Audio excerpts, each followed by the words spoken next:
Hey guys, it's me, MMB, Minimax Boxing. Today I'll be ranking my top 10 worst picks in boxing in recent years. This video was inspired by Unrivaled Boxing, so if you guys haven't already, please check out his channel. He makes great content. Obviously, my face cam is on if you guys haven't noticed. Obviously. I felt like this video was a little more personal. Now, obviously, my fight predictions are personal because it's my picks, but I feel like this one's a little more of a special video, so I'm going to have my cam on. Anyways, before we begin, let's make some ground rules. No major upsets, as the fights that are on this list had to have been at least relatively competitive on paper before the fight happened or the result of it. But if I was picking a big underdog and I was confident in the underdog and the underdog got destroyed, dominated, and looked terrible, then that fight will also be on this list as well. Next one is, I would have had to have known both fighters a decent amount, before making that pick and before putting on this list. So, me picking Pedraza to beat Triple G when I didn't know much about either fighter doesn't count. And the final rule is, the fight had to have been somewhat recent. I'm 15. I ain't predict Michael Spinks to beat Mike Tyson or anything in that range, so obviously, obviously the fights had to have been somewhat recent. So anyways, let's begin. Before we do our top 10, let's name some honorable mentions. This list may be a little embarrassing, as I got all of the fights on this list wrong. So if this video does get, good enough reception, I may do my best picks video, because I feel like I may need to help my self-esteem and my credibility just a little bit after this. So anyways, first honorable mention, I'm not going to take too long with these.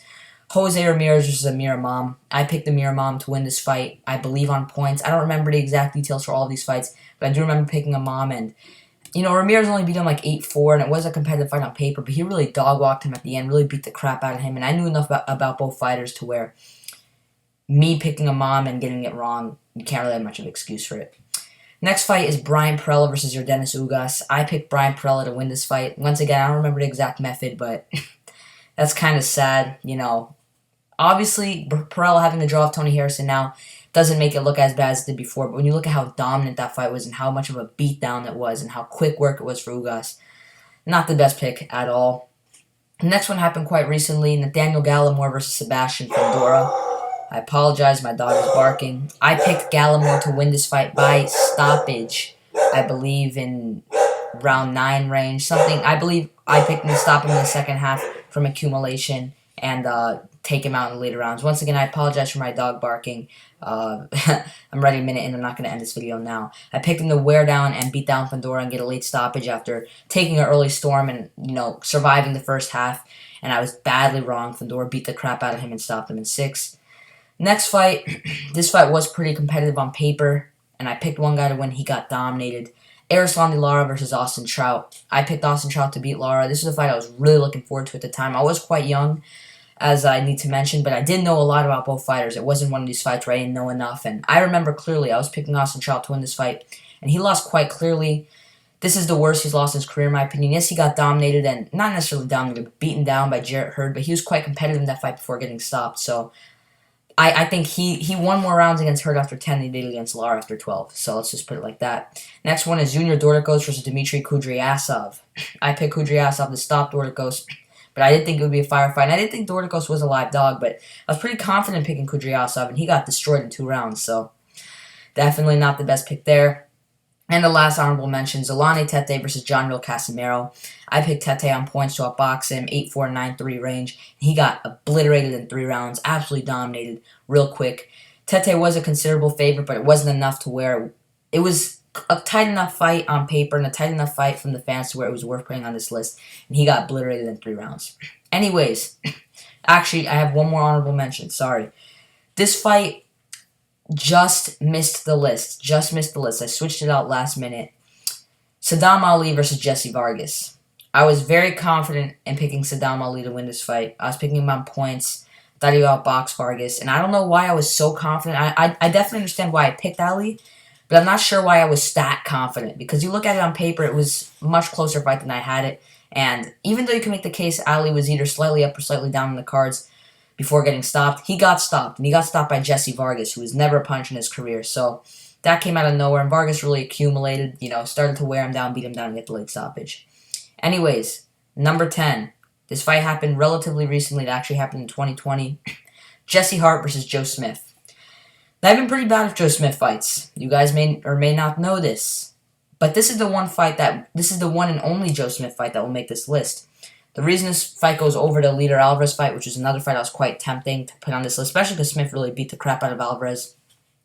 I felt that Smith had a better chance of beating Alvarez than Smith, and I saw a true key and path to victory against Alvarez. Against Jesse Hart, I was very confident Hart would outbox him and outpoint him to a decision. So the way that he beat him and won 9 out of the 10 rounds plus a knockdown on my scorecard at least, that really surprised me. That really came out of nowhere. I did pick from 4 to beat him, but I didn't know who Joe Smith was. As I said before, I'm not doing fights where I didn't really know too much about one of the fighters. I knew who both fighters were quite well, and I was badly, badly wrong for this one. So number 10, we have Jesse Hart versus Joe Smith. At number 9, quick thing I gotta say. There's going to be a few fights that happen this year. Just letting you know. You guys know this year hasn't been my year of picks. At number 9, we have Miguel Bert Shelt versus Oscar Valdez. Oh boy. I had no idea Valdez had any chance in this fight before 2021. I think in 2020 I was super confident Bert Shelt would win. In 2021 I was still picking Bert Shelt, but it was shifting slightly, but I was still pretty confident that Bert Shelt would get the job done. Valdez knocking him out in the later rounds and beating him up. He did lose a round here or there. I had it, I believe, 6-3 plus a couple of knockdowns before the knockout. But the way Valdez was able to knock Bert Shelt out, and the way he was able to dominate him before doing so and hurt him multiple times, I was shocked. I thought Bert Shelt was one of the most underrated fighters in boxing. Probably the most underrated mainstream champion in the sport, in my opinion. Mainstream. Guys like Ken Shiro, not mainstream. So I was really surprised that Valdez not just beat him, because I said to myself, if Valdez beats Bert Shelt, he's beating him 7-5, 8-4 in a really tight competitive decision, maybe even a gift or robbery. But he knocked him out convincingly and clearly. So that fight really surprised me. Did not see that coming. And that's our number 9 spot, Miguel Bert Shelt versus Oscar Valdez. Now, number 8, I consider this fight pretty 50-50, but it was so dominant. It was such a one-sided beatdown that it looked quite bad on my end. Jeff Horn versus Tim Tszyu. I picked Jeff Horn to win this fight by competitive decision, I think. It was either competitive decision or late stoppage, but I think I picked Horn by competitive decision. I made a video on it too, so you guys could search that video. It's still on. I never delete or private, any of these videos, especially the ones that are predictions, even if I'm super wrong, because that's kind of embarrassing. I mean, come on. There's the whole point of making the predictions, putting your pick out there. So you can search that video after this video. You can check that one out. My Jeff Horn versus Tim Tszyu pick. I picked Horn to win. He got beaten up. He got stopped. He got dropped multiple times, and he got outright dominated. I think I picked Horn by close decision, but correct me if I'm wrong if anyone does check it out. I'll probably check it out after this video anyways. I really thought that Horn would edge this one out. I did think it was a 50-50 fight, but I thought if Tszyu won, it'd be a very tough fight for him. But he really beat up Horn and basically sent him into retirement. Is Horn still fighting? I mean, if he is, he probably shouldn't.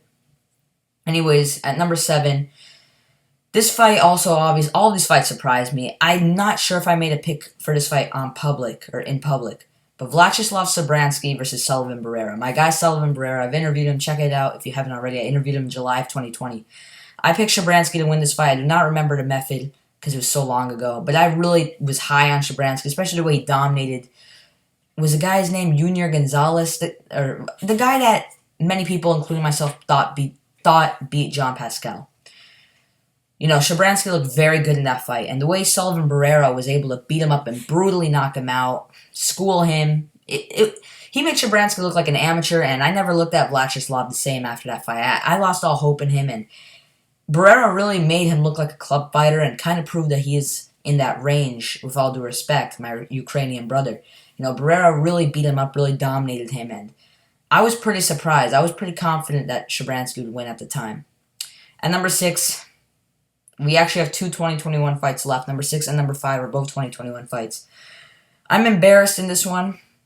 I knew it was a very close fight, but the way it went down, Jemele Herring versus Carl Frampton. I picked Frampton to win this fight 7-5, 8-4. I said if Herring won, it would be a 7-5, 8-4, maybe 9-3 points victory on the outside. Jemele Herring, while getting cut and losing a round and, getting hit here and there, and the fight was quite entertaining at points, really beat up Carl Frampton, knocked him down multiple times, hurt him tons of times, and stopped him in only 6 rounds. I said to myself, no way Herring is stopping Frampton. I remember someone commented on an Instagram post for this fight. I don't remember the exact Instagram account. It was based on boxing. And I don't remember the guy's username either. But he said Herring's going to stop Frampton.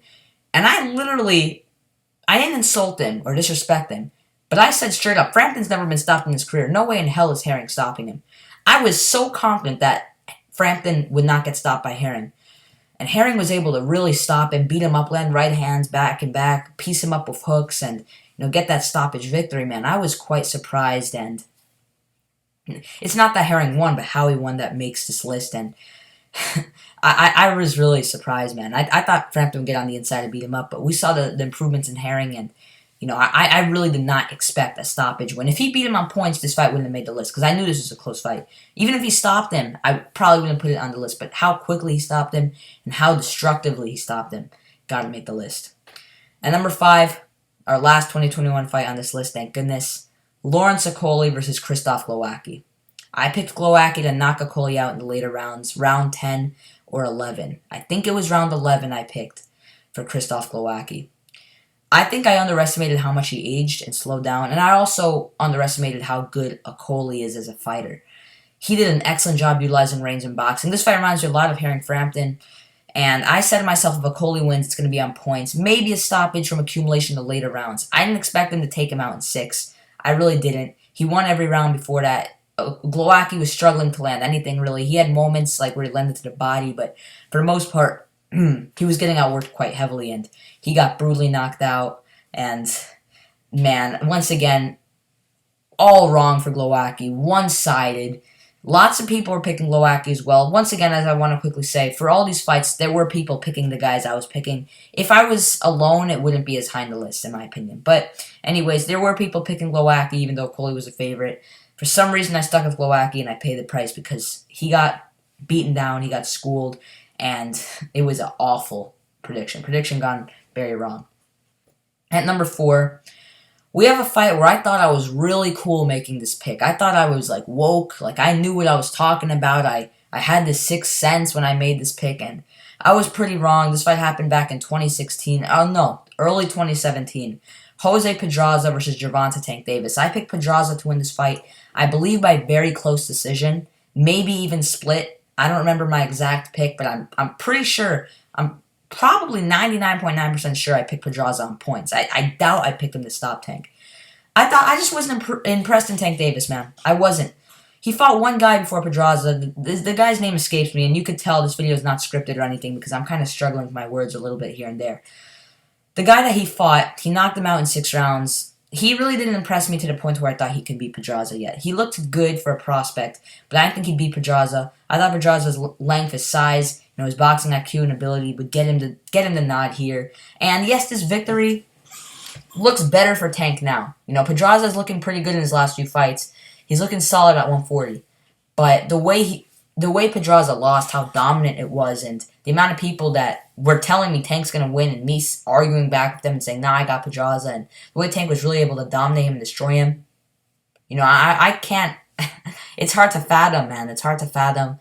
It's crazy, man. I don't know what made me pick Pedraza. As I said before, I liked his fundamentals, and I thought Tank, I just wasn't super impressed in him, and I thought the experience would take over, but Tank's power, his youth, his explosiveness, it took him over the edge, and he gets the victory there.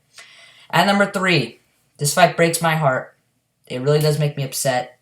I did view it as probably a 60-40 fight, but the way the fight ended, this is a huge factor. The way that the fighter wins or loses is what puts it on this list. Srisaket Sorongvisai versus Roman Chocolatito Gonzalez 2. The first fight does not make the list. Because as I said before, if I didn't know too much about one of the fighters in the fights, it's ineligible. And I didn't know too much about Sorongvisai. I also thought Chocolatito won. So, the method also there. But, in the rematch, I knew enough about both guys. I looked at film of both guys. I rewatched the first fight. Actually, I did not rewatch the entire first fight. Mainly just highlights. Not going to lie to you. I was picking Chocolatito, I believe, by majority decision in this fight. He got dominated in the first 3 rounds and brutally destroyed and KO'd in round 4. It was a one-sided destruction. Chocolatito, I didn't think he'd ever be the same. I'm going to be honest. I thought maybe he could become something like a champion again, but I did not think he can be a pound-for-pound caliber fighter ever again. And he proved me wrong, so respect to him there. And if he got the nod over Estrada, which I actually thought Estrada won that fight, not going to lie. And I know a lot of people are going to hate me for that. But if he got the nod there, which I could have 100% seen, he would be, at the moment, top 4 pound for pound. So it's a shame for Chocolatito's sake, but the way he got knocked out, man, I really thought Chocolatito would outwork him in a brawl. I thought the fight would be quite similar to the first fight, but I thought that Chocolatito would outwork him kind of like he did the first time. I didn't think he'd get as bloodied up. I didn't think he'd get dropped. I didn't think Rungvisai would lose a point either. I thought it'd be a 7-5, 8-4 type fight, and Chocolatito get the majority decision victory. That's not what happened, clearly, and Chocolatito gets knocked out brutally in 4 rounds. Now, number 1 and 2, I'm not going to reveal them yet, but these 2 fights are humiliating, and they're both fights that I was super undecided where to put. I was super undecided who to put at number 1 and 2, who to switch up between these 2. I'll give you my reasoning why I put 1 at 1 and 1 at 2 after, but right now I'm going to tell you my second spot. At number 2, and I'm going to tell you this, I was quite confident in this one as well. I was quite confident in both of these. That's why they're so high up. Oh, gosh. I don't want to say it out loud, but I got to. Oh, man. Charles Martin beating Anthony Joshua. I'm laughing a lot now because I know when I say what my number 1 is, I'm going to laugh a lot more. Mainly from embarrassment. I picked Charles Martin to stop Anthony Joshua in the 9th round by TKO. I thought he'd survive the early storm. He'd start to, use the jab, swell up Joshua's eye, accumulate, beat him up near the end, and get a TKO. Here's my reasoning. I was pretty impressed in Charles Martin as a prospect. I wasn't like, oh my goodness, great fighter. But I was like, oh, Charles Martin's a good prospect. I remember there was a point in time he was supposed to fight Dominic Breazeale. That fight was set at one point. I don't remember the exact reason it didn't happen, but it didn't. But I was always picking Martin to win that fight. He fought, oh crap, why is the guy's name escaping me? Vyacheslav something. That lets you know my thoughts on him as a fighter. I forgot the dude's name. I believe he was out of Ukraine, maybe Russia. Either one of the two. That fight on paper was pretty competitive. Many people were back and forth. I was picking Martin to win that fight. And even though it was an ankle injury to Vyacheslav, I thought Martin won rounds 1 and 2 quite clearly. He used a jab, he was boxing well, and I believe he was going to get him out of there eventually. I picked Martin to win that fight as well, so quick flex there. But he looked good in that fight. I liked his fundamentals in that fight. He looked sharper than usual, and he got the job done. Now, when it comes to Anthony Joshua, I was not impressed in his performance at all, GSP voice, against Dillian Whyte. I picked AJ to stop Whyte in the 7th round. See, I got to make up for my garbage picks by sliding in a good pick here and there in this video. I picked him to stop Charles Martin in the 7th round. Oh, crap, what? I picked him to stop Dillian Whyte in the 7th round. But I wasn't impressed in how he did it, because I didn't rank Whyte too high at the time either. I didn't rank either guy that high at the time.